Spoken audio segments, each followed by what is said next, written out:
Herkese merhabalar. YouTube kanalıma hoş geldiniz. Bugün sizlere enfes bir lahana sarması tarifim var.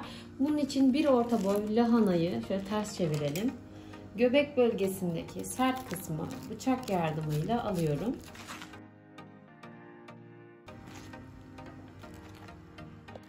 Tencerenin içerisine su aldım ve kaynattım. Göbek kısmını almış olduğum kısmı sıcak suyun tabanına gelecek şekilde yerleştiriyorum lahanayı. Bu şekilde lahanalar yumuşayıncaya kadar haşlayalım. Kabın içerisine 2 su bardağı pirinç ekliyorum.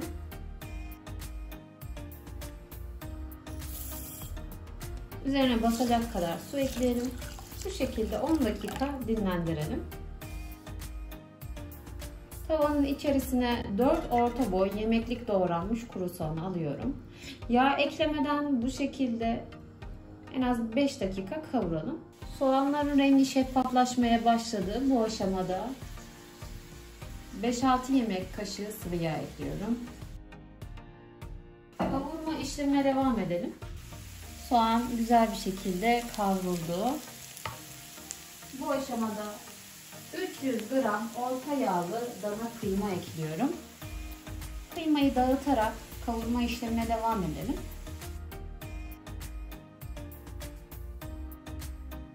...10-15 dakika kadar bu şekilde haşladım. Dikkatli bir şekilde ters çeviriyorum.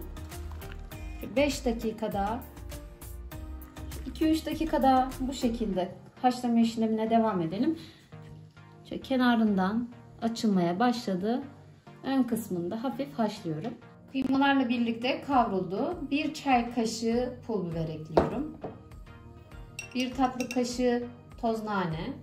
1 çay kaşığı karabiber ekleyelim. 1 yemek kaşığı domates salçası.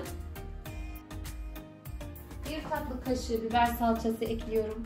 Kavurma işlemine devam edelim. Şöyle yıkayıp süzdüğüm pirinçleri ekliyorum. 2-3 dakika bu şekilde kavuralım. 1 tatlı kaşığı tuz ekleyelim. Yarım çay bardağı sıcak su ekliyorum. 1 dakika daha pişirme işlemine devam edelim. Son olarak 1 tutam ince kıyılmış maydanoz ekliyorum. Harcı harmanlayalım. Harcımızı ılımaya bırakalım. Haşlanan lahanayı tepsinin üzerine aldım. Şöyle dikkatli bir şekilde lahanaları ayıralım. Lahanaların sert kısımlarını alıyorum. Sert kısımlarını tencerenin tabanına yerleştirelim. İç harç soğudu. Lahanalardan birer parça aldım. Birer tatlı kaşığı geniş kısımlarını ekliyorum. Elimizle hafif düzeltelim. Kenarlarını kapatmadan sarıyorum. Sarmış olduğum lahanaları tencereye yerleştiriyorum.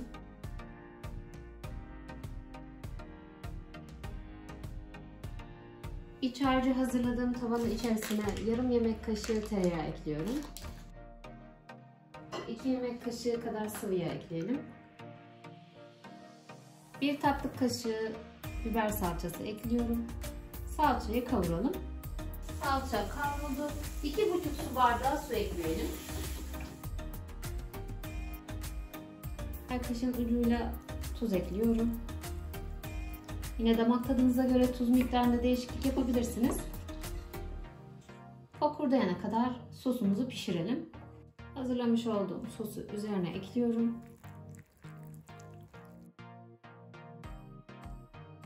Üzerine bir tabak kapatalım. Yine tencerenin ağzını kapatıyorum. Kısık ateşte ağır ağır dolmamızı pişirmeye bırakalım. Dolma 1 saat boyunca kısık ateşte ağır ağır pişti. Ve yarım saatte tenceresinde dinlendirdim. Hemen tabağa alıyorum. Şu an enfes gözüküyor.